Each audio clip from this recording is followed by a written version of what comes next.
Teyze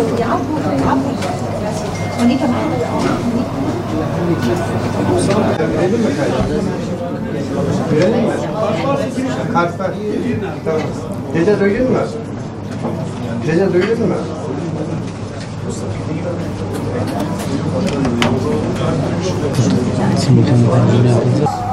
Ülke olarak çok hassas bir süreçten geçiyoruz. Başkanımız Sayın Erdoğan'ın haklı olarak One Minute ve Dünya 5'ten büyüktür çıkışları sonrası bu çağrıyı hazmedemeyen gruplar tarafından ülke ekonomimiz sistematik bir şekilde hedef alınmış durumdadır. Aslında bu baskı sadece Türkiye'ye karşı değil, mazlumların haklarını savunmaya kalkışanlara yönelik bir sindirme operasyonudur.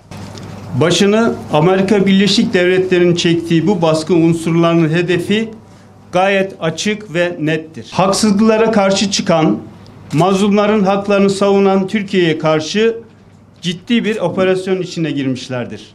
Bu fotoğrafı çok iyi görmemiz gerekiyor. Dikkat ederseniz Amerika Birleşik Devletleri'nin bu kaotik açıklamaların yanı sıra İsrail de fırsattan istifade ederek Filistin halkının üzerindeki baskısını artırmakta, Gazze'ye büyük bir saldırının hazırlıklarını yapmaktadır. Hatta bunun mesajlarını da açık açık vermektedir.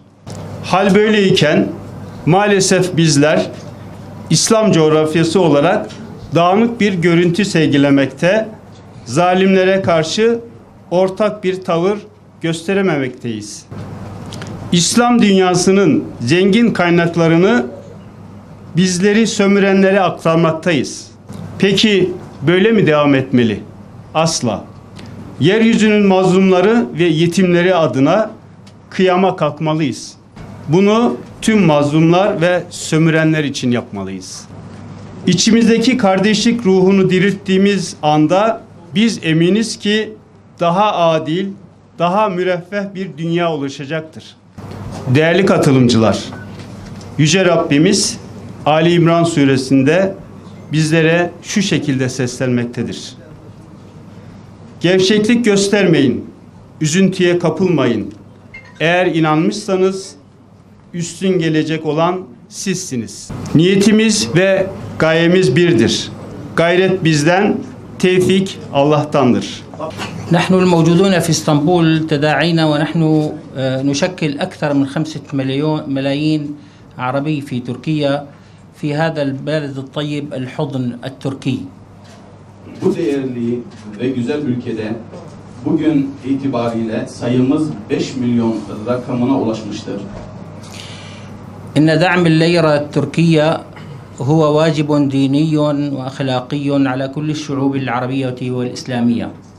Bu münasebetle Türk lirasını desteklemek dini ve ahlaki bir vecibe olup bütün Arap ve Müslüman halkların bunu dikkate almalarını ifade etmekteyiz.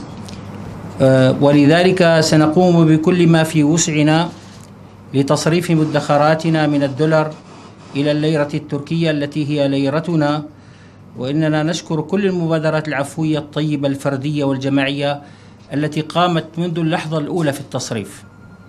Dolayısıyla elimizde bulunan bütün dolar cinsinden varlıklarımızı bir an önce Türk lirasına çevirmemiz gerekmektedir.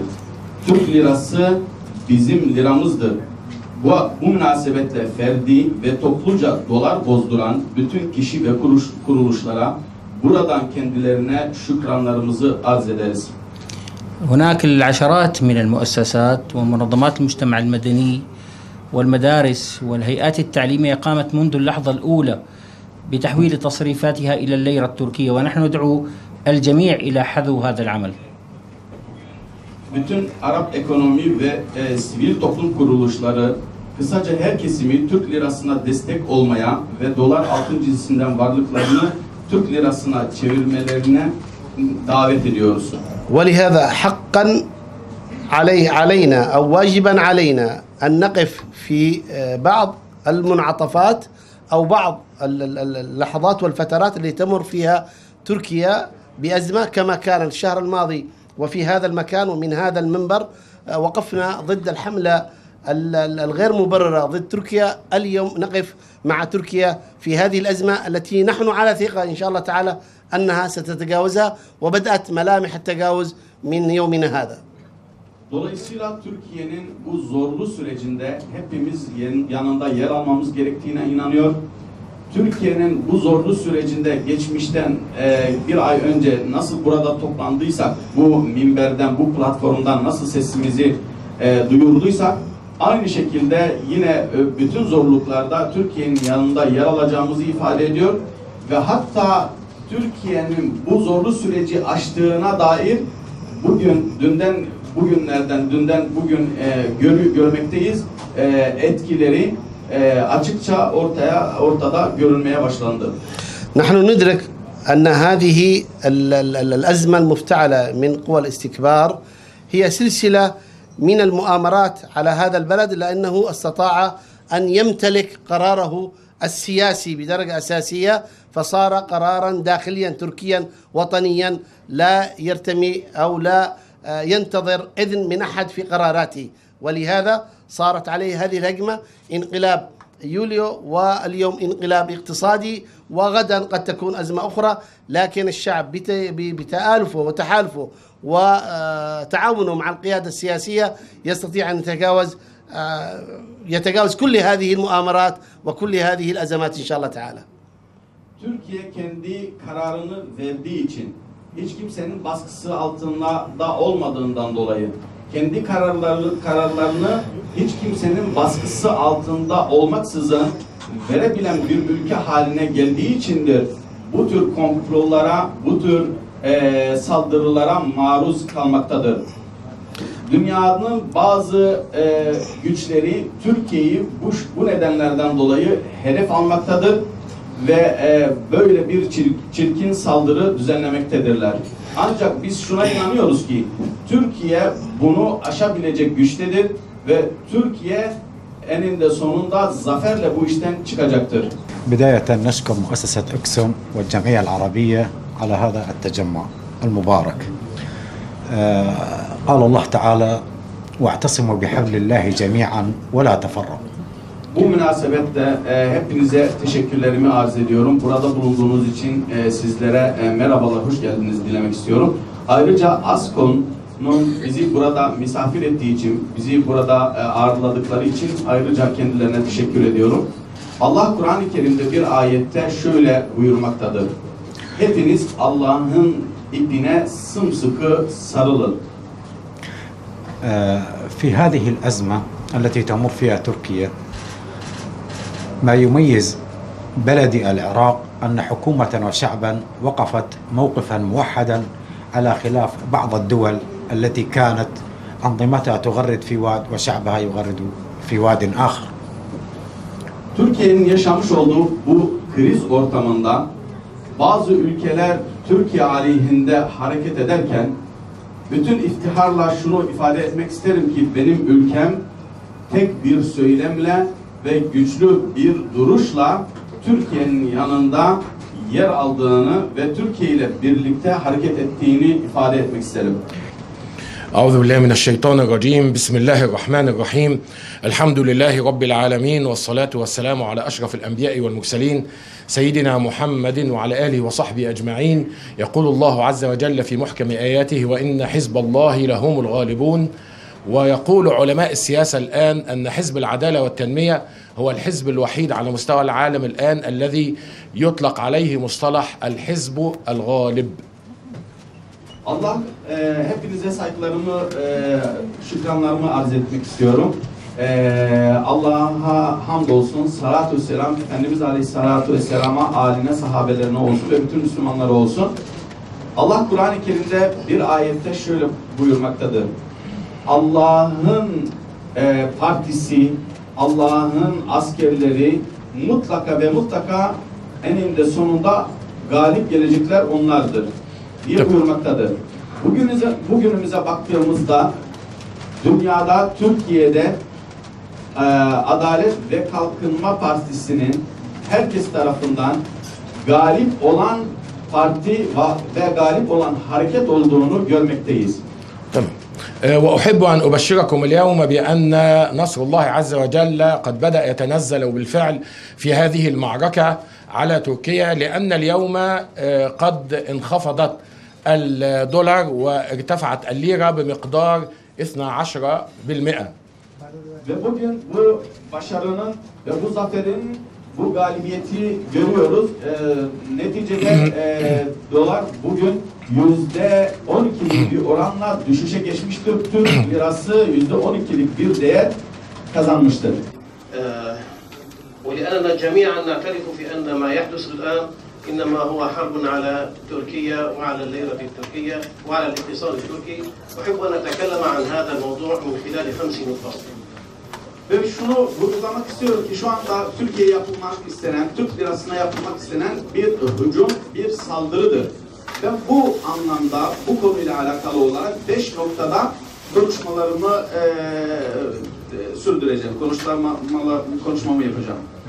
النقطة الأولى وهي أصل المعركة ليست هي بسبب القس برونسون ولا أي من هذه الادعاءات. Birinci nokta, bu yapılan saldırılar Papaz Bronson'la sadece alakalı değil, sadece onunla ilgilendiren değil, başka nedenlerin olduğunu da ifade etmek isterim sonuçlarına. ستكون أمريكا ومن شن هذه الحرب هم في أزمة وليست تركيا إن شاء الله لأن ذلك سيؤثر على الاقتصاد العالمي وستعود هذه الحرب عليهم بالخسران إن شاء الله.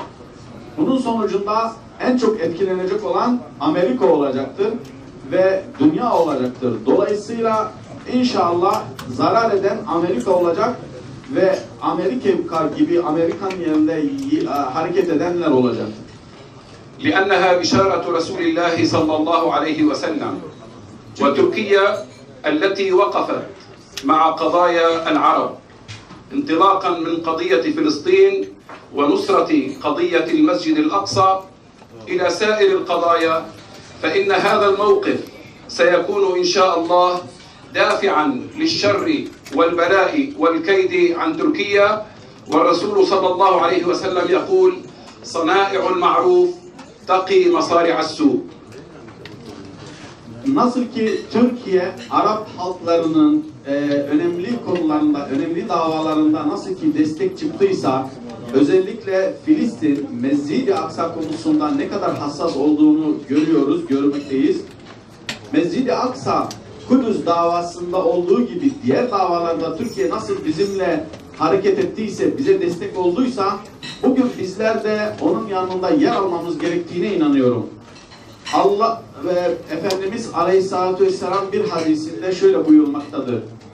İyilik yaptığın zaman, iyilik yaptığında o iyilikler seni birçok şerden muhafaza edecektir. Bismillahirrahmanirrahim. Elhamdülillahi Rabbil alemin. Salatu ve selamu ala nebiyyina Muhammedin ve ala alihi ve ashabihi ecma'in. Nahnu l-yevme la naqulu ماذا نطلب من تركيا ولا من الشعب التركي، وإنما نقول ماذا تريدين يا تركيا لنقدمه لك فنحن جاهزون. بذلنا المهج والمال من أجل الحفاظ على هذه الدولة التي آوت جميع المسلمين وجميع العرب وبالأخص وعلى وجه الخصوص السوريين. ولذلك ومنذ بداية هذه الأزمة إلى يومنا هذا وقف التجار ورجال الأعمال العرب والسوريين على وجه الخصوص ضد هذه الأزمة، فصرفوا وأنا أعلم ما فعلوا بمبالغ طائلة، صرفوا مبالغ طائلة من أجل أن يقفوا ضد هذه الأزمة مع الليرة وضد الدولار وضد الإمبريالية، لأنهم وجدوا أن هذه الدولة هي الدولة الوحيدة التي وقفت معهم. Evet, bizler halklara, Arap Müslüman halklara hitap ederken Türkiye'ye şunu biz söylemek isteriz ki, ey Türkiye, bizden ne istiyorsun? Bizden dilediğini söyle. Biz varımızı, yoğumuzu, her şeyimizi senin uğruna harcamaya hazır olduğumuzu vurgulamak istiyorum. Bu öyle bir ülkedir ki bütün mazlumları, bütün zayıfları, bütün bu acı çeken insanları bağrına almış ve destek olmuş bir ülkedir. Özellikle ve özellikle Suriye mazlum halklarına kucağını açmıştır. Ve bu münasebetle gerçekten Suriyeli vatandaşlarımız, kardeşlerimiz olarak birçok büyük meblağlarda paralar Türk lirasına çevrilmiştir. Türkiye'de bulunan Suriyeli iş adamları ve Suriye halkı büyük ölçekte dolar cinsinden, döviz cinsinden paralarını Türk lirasına bozdurup Türk lirasına destek olmak için elinden gelen bütün gayreti sarf ettiklerini buradan duyurmak isterim. رجال الأعمال وسأقوم بما تبقى لي بالدولار اليتيمة التي بقيت لدي سأقوم بصرفها معهم إيمانا بهذه المبادرة. طبعا أنا كنت من الأوائل ومن بداية تلك البلطجة السياسية التي ساهمت بصرف كل الدولارات إلى الليرة التركية، ولكن اليوم سأقوم بآخر ما تبقى وهي 1000 دولار. Burada bulunan iş adamları, kardeşlerimiz Suriye'den, değişik Arap ülkelerinden dolarlarını Türk lirasına bozacaklar. Buradan çıkışta döviz bürolarına gidip bunların hepsini Türk lirasına çevirecekler. Ben de bir sunucu olarak, bir Suriyeli olarak, bir yatırımcı olarak Türkiye'de ki bütün döviz cinsinden var olan bütün mal varlığımı hepsini Türk lirasına çevireceğimi buradan vurgulamak istiyorum. Ben de bu kardeşlerimizle beraber ben de bu şekilde hareket edeceğimi ifade etmek isterim.